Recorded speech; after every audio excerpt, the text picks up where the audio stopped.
ಈ ಇಸ್ಲಾಮಿಗೂ ಭಾರತಕ್ಕೂ ಏನು ಸಂಬಂಧ ಅಂತೆ? ಇವರ ಮೊಹಮ್ಮದ್ ಪೈಗಂಬರ್ಗೂ, ಇವರ ಅಲ್ಲಾಹುಗೂ, ಇಸ್ಲಾಮಿಗೂ ಭಾರತಕ್ಕೂ ಏನು ಸಂಬಂಧ ಅಂತ? ನಿಮಗೆ ಆಶ್ರಯ ಕೊಟ್ಟಿರೋರು, ನಿಮ್ಮ ಧರ್ಮಕ್ಕೆ ಆಶ್ರಯ ಕೊಟ್ಟಿರೋದೇ ನಾವು. ನೀವೇ ನಮ್ಮ ಮಂತ್ರಾಲಯ ಕೊಡೋರು. ನಿಮಗೆ ಆಶ್ರಯ ಕೊಟ್ಟಿರೋರು ನಾವು. ನಿಮ್ಮ ಧರ್ಮಕ್ಕೂ ಭಾರತಕ್ಕೂ ಏನು ಸಂಬಂಧ ಇಲ್ಲ. ನೀವು ಮರುಭೂಮಿನಲ್ಲಿ ಹುಟ್ಟಿರೋವಂಥವ್ರು. ನಿಮ್ಮ ಧರ್ಮ ಹುಟ್ಟಿರೋದೇ ಮರುಭೂಮಿನಲ್ಲಿ. ಮರುಭೂಮಿನಲ್ಲಿ ಹುಟ್ಟಿ ಭಾರತಕ್ಕೆ ನೆಲೆ ಕಂಡುಕೊಂಡು ಬಂದಿರುವಂಥ ಧರ್ಮಗಳು ನಿಮ್ಮದು, ಇಸ್ಲಾಂ ಮತ್ತು ಕ್ರಿಶ್ಚಾನಿಟಿ. ನಿಮಗೂ ಭಾರತಕ್ಕೆ ಏನು ಸಂಬಂಧ ಇದೆ? ನೀವೇನು ಕೊಡೋಕ್ಕೆ ಬರುತ್ತೆ? ಏನು ನಿಮ್ಮ ಪಿತ್ರಾರ್ಜಿತ ಆಸ್ತಿನ ಇದು? ಯಾರಿಂದ ಕೊಟ್ಟಿದ್ದಾರೆ? ಯಾರಾದರೂ ನಿಮ್ಮ ಅವರ ವಂಶಸ್ಥರಿಂದ ಯಾರ್ದು ಅರೇಬಿಯಾದಲ್ಲಿ, ಸೌದಿ ಅರೇಬಿಯಾದಲ್ಲಿ ಹುಟ್ಟಿದವರ ವಂಶಸ್ಥರಿಂದ ಏನಾದ್ರು ನಿಮಗಿಲ್ಲಿ ಭೂಮಿ ಬಂದಿದೆಯಾ? ಇದು ಹೋರಾಟದಲ್ಲಿ ಎಲ್ಲ ಇಸ್ಲಾಮಿಕ್ ರೂಲರ್ಸ್ ಬಂದರು. ಬಾಬರಿಂದ ಶುರುವಾಗಿ ಗಜ್ನಿ ಗೋರಿಗಳು ಬಂದರು. ಒಂದಷ್ಟು ಜನ ಭೂಮಿನ ಕಬಳಿಸಿದ್ರು. ಅದಾದ ನಂತರ ನಮ್ಮವರು ಹೋರಾಟವನ್ನು ಮಾಡಿದ್ದಾರೆ, ವಾಪಸ್ಸು ಪಡ್ಕೊಂಡಿದ್ದಾರೆ. ಆದರೆ ನಿಮಗೂ ಈ ಭಾರತದ ನೆಲಕ್ಕೂ ಸಂಬಂಧ ಏನಿದೆ? ಏನು ಇಲ್ವೇ ಇಲ್ಲಲ್ಲ. ಭಾರತದಲ್ಲಿ ಹುಟ್ಟಿದವ್ರನ್ನೆಲ್ಲ ಭಾರತೀಯರನ್ನು ತೋರ್ತೀವಿ. ಆದರೆ ನೀವು ಅವ್ರ ಧರ್ಮಕ್ಕೂ ನಮಗೇನು, ಅವ್ರ ಧರ್ಮಕ್ಕೆ ಹಿನ್ನೆಲೆನೇ ಇಲ್ವಲ್ಲ, ಭಾರತದ ಹಿನ್ನೆಲೆ ಇಲ್ಲ.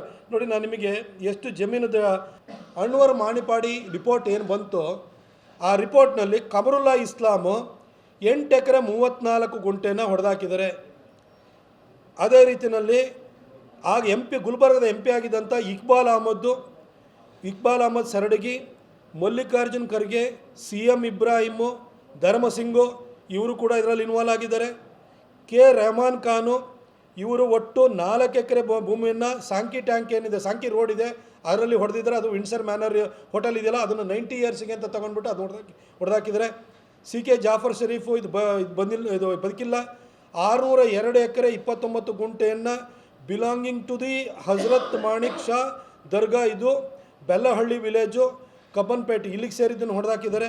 ರೋಷನ್ ಬೇಗು ಸುಮಾರು 7322 ಸ್ಕ್ವೇರ್ ಫುಟ್ಟು, ಅದು ಒಂದು ಕಡೆ ಹೊಡೆದಿದ್ದರೆ, ಇನ್ನೊಂದು ಕಡೆ 100/200 ಸ್ಕ್ವೇರ್ ಫುಟ್ ಇರೋವಂಥದ್ದನ್ನು ಮುಸ್ಲಿಂ ಗ್ರೇವ್ ಯಾರ್ಡಿಗೆ ಸಂಬಂಧಪಟ್ಟಿದ್ದು ಬೆಂಗಳೂರಿನಲ್ಲಿ ಆರ್ಮ್ಸ್ಟ್ರಾಂಗ್ ರೋಡಲ್ಲಿ ಹೊಡೆದಾಕಿದ್ದಾರೆ.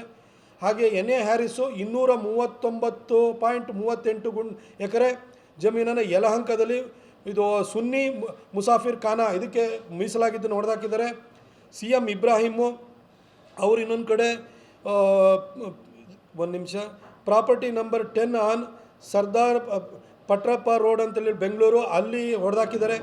ಹಾಗೆ AM ಹಿಂಡಸಗೇರಿ ಅವರು 2 ಎಕರೆ 3 ಗುಂಟೆ ಜಾಗವನ್ನು, ಒಂದು ದರ್ಗಾಕ್ಕೆ ಸೇರಿದ್ದು ಜಾಗವನ್ನು ಅವರು ಬೆಂಗಳೂರಿನ ಅಣ್ಣೇಪುರ ಅಂತೇಳಿ ಹೇಳ್ಬಿಟ್ಟು ಅಲ್ಲಿ ಹೊಡೆದಾಕಿದ್ದಾರೆ. ಹಾಗೆ